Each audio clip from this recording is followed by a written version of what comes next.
প্রিয় দর্শক, পিপি এডুকেশন চ্যানেলে আপনাকে স্বাগত। আজকের কাহিনী ধর্মপুত্র যুধিষ্ঠিরকে নিয়ে। ধর্মপুত্র যুধিষ্ঠিরকে পরীক্ষা নেওয়ার ইচ্ছা হয় ধর্মরাজ যমের। পাণ্ডবদের 12 বছর বনবাস আর 1 বছর অজ্ঞাতবাস কালে ঘটনাটি ঘটেছিল গান্ধার দেশে।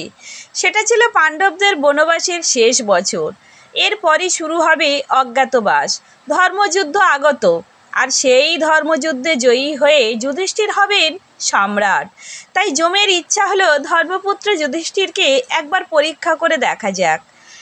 হরিণ রূপে এক ব্রাহ্মণের অরণি মন্থ চুরি করেন যম। অরণি মন্থ হলো একটি দণ্ড যা পাথরে ঘষে যজ্ঞের আগুন জ্বালানো হয়। তাই ঋষি যজ্ঞ নষ্ট হতে বসেছে। ঋষি যুধিষ্ঠিরের শরণাপন্ন হলেন। যুধিষ্ঠিরের কাছে এসে বললেন, আমার অরণি আর মন্থ গাছে টাঙানো ছিল। এক হরিণ এসে তার শিঙে আটকে নিয়ে পালিয়ে গেছে। আপনারা সেটি অবশ্যই উদ্ধার করে দিন আমাকে। ভিডিওটি শুরু করার পূর্বে আমার একটাই অনুরোধ, আমার এই ক্ষুদ্র প্রয়াসকে মূল্য দিতে চ্যানেলটিকে সাবস্ক্রাইব করবেন, লাইক দেবেন। সে কথা শুনে যুধিষ্ঠির বললেন, অবশ্যই আপনি ঋষি মানুষ, আপনার যজ্ঞ নষ্ট হবে এটা আমরা কিছুতেই হতে দিতে পারি না। আমরা ভ্রাতারা অবশ্যই সেই হরিণকে খুঁজে বের করে আপনার জিনিস আপনাকে উদ্ধার করে দেব। এই বলে তারা হরিণের খোঁজে বের হলেন। বনমধ্যে হরিণকে দেখতে পেয়ে বাণ নিক্ষেপ করলেন, কিন্তু কিছুতেই বিদ্ধ করতে পারলেন না। তারপরে আর দেখা গেল না সেই হরিণকে। পঞ্চপাণ্ডব তো হরিণকে আর খুঁজে পায় না।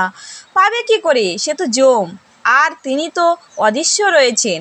বনে ঘুরতে ঘুরতে গভীর জঙ্গলে এক বটবৃক্ষ তলে এসে পৌঁছালো। ক্ষুধা তৃষ্ণায় কাতর হয়ে তারা সেই বটগাছের শীতল ছায়ায় বসলেন। যুধিষ্ঠিরের আদেশে নকুল বটগাছে উঠে চারিদিকে চেয়ে জানালেন যে জলের ধারে জন্মায় একটি গাছ দেখা যাচ্ছে এবং সেই গাছের উপরে বকেদের কলরব শোনা যাচ্ছে। নিশ্চিত সেখানে জলাধার আছে।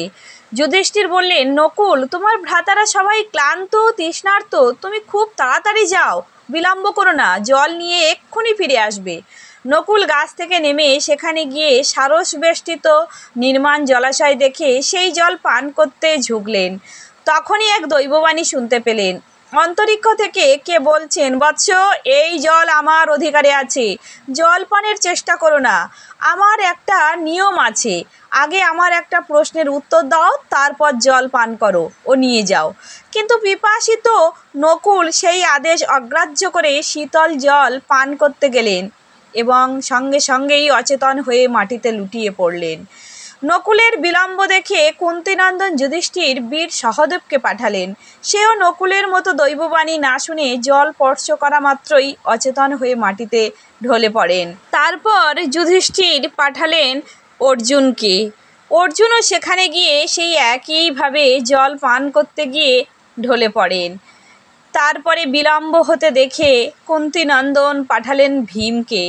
দাদার আদেশ মতো সেখানে ভীম ছুটে গেলেন এবং সেখানে গিয়ে দেখলেন তার ভ্রাতারা সবাই অচেতন অবস্থায় পড়ে রয়েছে এবং সেও তৃষ্ণার্ত ছিল। তাই জল পান করতে গিয়ে দৈববাণী না শুনে সেও একইভাবে ঢলে পড়েন। দুর্দশা সবারই একই হলো, ভ্রাতারা কেউ ফিরে এলো না। এই অবস্থায় যুধিষ্ঠির উদ্বিগ্ন হয়ে জলাশয়ের সামনে গেলেন। দেখলেন স্বর্ণময় পদ্মশোভিত সরোবর। সেই সরোবরের তীরে ভ্রাতারা সকলে অচৈতন্য হয়ে পড়ে আছে।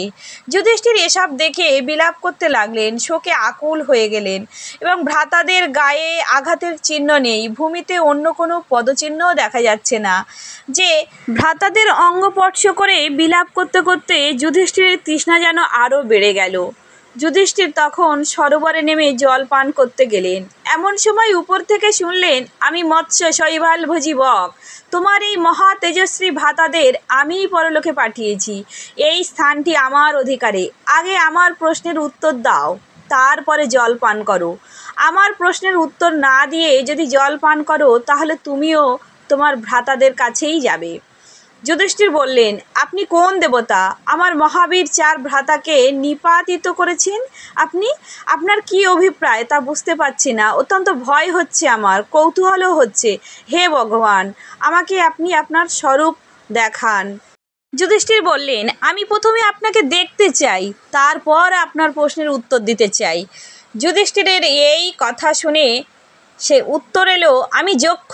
তখন তালগাছের মতো মহাকায়, বিরাটকায়, সূর্য অগ্নির মতো তেজস্বী এক যক্ষ গাছে ভর দিয়ে দাঁড়িয়ে মেঘ গম্ভীর স্বরে বললেন, আমি বহুবার বারণ করেছিলাম, তবুও তোমার ভ্রাতারা শোনেনি।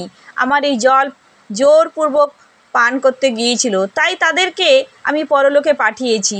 যুধিষ্ঠির, আগে আমার প্রশ্নের উত্তর দাও, তারপর তুমিও এই জল পান করতে পারবে। যুধিষ্ঠির বললেন, যক্ষ, তোমার অধিকৃত বস্তু আমি নিতে চাই না। তুমি প্রশ্ন করো, আমি নিজের বুদ্ধি অনুসারে উত্তর দেব। এরপর যক্ষ একে একে অনেকগুলি প্রশ্ন করলেন এবং যুধিষ্ঠির একে একে তার যথোপযুক্ত উত্তর দিলেন। যুধিষ্ঠিরের দেয়া উত্তরে যক্ষ খুশি হলেন এবং যুধিষ্ঠিরকে বললেন, তুমি আমার কাছে তোমার যে কোনো একটি ভ্রাতার প্রাণ ভিক্ষা চাও। তখন যুধিষ্ঠির বললেন, তাহলে নকুল বা সহদেবের মধ্যে কাউকে বাঁচিয়ে দিন। তখন যক্ষ যুধিষ্ঠিরকে জানতে চাইলেন যে তোমার নিজের ভ্রাতা ভীম বা অর্জুনের প্রাণ কেন বা নয়?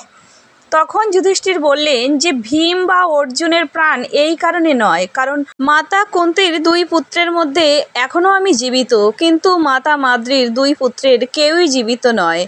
আমার কাছে আমার 2 মাতাই সমান। যদি নকুল বা সহদেবের মধ্যে কারোর প্রাণ বাঁচে, তাহলে 2 মাতার 2 পুত্রই জীবিত থাকবে এই পৃথিবীতে। এবার যুধিষ্ঠির যক্ষের কাছে প্রশ্ন করলেন, হে ভগবান, আপনি আপনার স্বরূপ আমাকে দেখালেন, কিন্তু এটি আপনার স্বরূপ বলে আমি বিশ্বাস করি না। আপনি আসলে কোন দেবতা, আমাকে পরিচয় দিন। তখন যক্ষরূপ ত্যাগ করে ধর্মরাজ যম স্বরূপে ফিরে আসলেন এবং যুধিষ্ঠিরকে বললেন, আমি তোমার পিতা, আমার বরেই কুন্তির গর্ভে তোমার জন্ম হয়েছে। এই বলে যম যুধিষ্ঠিরের কাছে বিদায় নিলেন। ভিডিওটি এখানেই সমাপ্ত। ভিডিওটি ভালো লাগলে চ্যানেলটিকে সাবস্ক্রাইব করবেন, লাইক দেবেন। ধন্যবাদ।